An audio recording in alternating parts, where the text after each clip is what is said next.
안녕하세요, 주릴램프입니다. 요즘 2차전지 시장이 다시 요동치고 있습니다. 한때 세계를 주름잡던 K-배터리가 중국에 밀리고 있다는 분석이 쏟아지고 있죠. 실제로 2025년 상반기 기준 글로벌 전기차용 배터리 시장 점유율을 보면 중국이 69%, 한국은 16% 수준으로 떨어졌습니다. CATL, BYD 같은 중국 기업들이 정부 지원과 내수 시장 덕분에 빠르게 성장하고 있는 반면 한국의 LG에너지솔루션과 삼성 SDI, SK온 등은 고성능 중심의 프리미엄 전략을 유지하고 있습니다. 하지만 주식시장 관점에서 보면 이 위기가 오히려 새로운 기회가 될 가능성이 있습니다. 최근 2차전지 관련 주식들은 전반적으로 조정을 받았습니다.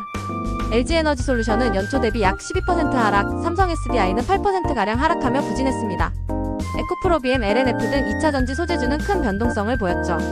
그런데 하락의 이유를 자세히 보면 산업 경쟁력 약화보다 전기차 수요 둔화, 원자재 가격 상승, 중국 저가 공세 등 단기 요인이 많습니다. 이런 상황은 시장이 지나치게 공포에 빠져 있다는 신호로도 볼 수 있습니다. 실제로 글로벌 자금 흐름을 보면 기관과 외국인들은 2차전지 핵심 기술을 가진 기업들을 여전히 꾸준히 매집하고 있습니다. 이유는 간단합니다. 전고체 건식전극 등 차세대 배터리 기술이 이제 상용화 단계로 넘어가고 있기 때문입니다. 즉, 기존 리튬이온 배터리 시대가 저물어가며 새로운 기술 전환기가 열리고 있는 것이죠. 기술력이 있는 한국 기업들은 이 전환에서 다시 한번 주도권을 잡을 수 있습니다. 미국과 유럽의 정책 흐름도 긍정적입니다. 미국 IRA 인플레이션 감축법 이후 한국 기업들이 북미 공장을 확대하며 세액공제 혜택을 받고 있습니다. 또한 유럽 현지 생산 라인도 늘어나면서 중국 중심의 공급망에서 벗어나려는 움직임이 가속화되고 있습니다.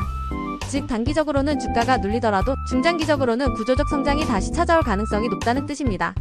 그렇다면 지금 투자자 입장에서 어떤 선택을 해야 할까요? 첫째, 기술 기반 대형주 중심의 장기 보유 전략이 유효합니다.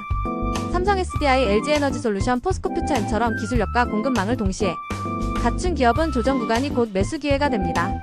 둘째, ETF를 통한 분산 투자도 방법입니다. TIGR, 2차전지, TOPC, KODX, 2차전지 산업 ETF 등은 개별주보다 변동성이 적고 시장 회복 시 상승 속도가 빠릅니다. 셋째, 국산화 수혜 기업에도 주목할 필요가 있습니다. 한솔케미칼, 엔캠, 에코프로 등은 중국 의존도를 줄이는 정부 정책에 직접적인 수혜를 받을 가능성이 있습니다. 요약하자면 지금의 2차전지 시장은 위기와 기회가 공존하는 시기입니다.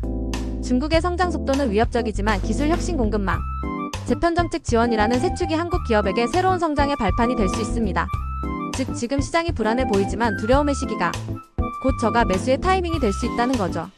결론적으로 2차전지 주식의 진짜 승부는 단기 하락이 아니라 기술 주도권을 누가 잡느냐에 달려 있습니다. 단기 조정은 불가피하지만 K-배터리의 기술력과 글로벌 확장 전략이 유효하다면 결국 시장은 다시 그 가치를 평가하게 될 것입니다. 중국에 밀린다는 말보다 중요한 건 어떤 기업이 미래 기술을 선점하느냐입니다. 그 답은 이미 한국의 연구소와 공장 안에서 조금씩 만들어지고 있습니다. 언제까지나 참고하시고 판단은 본인의 몫이라는 걸 잊지 마세요. 좋은 결과로 이어졌으면 좋겠습니다. 오늘 내용이 괜찮으셨다면 구독, 좋아요 부탁드립니다. 오늘도 경청해주셔서 감사합니다.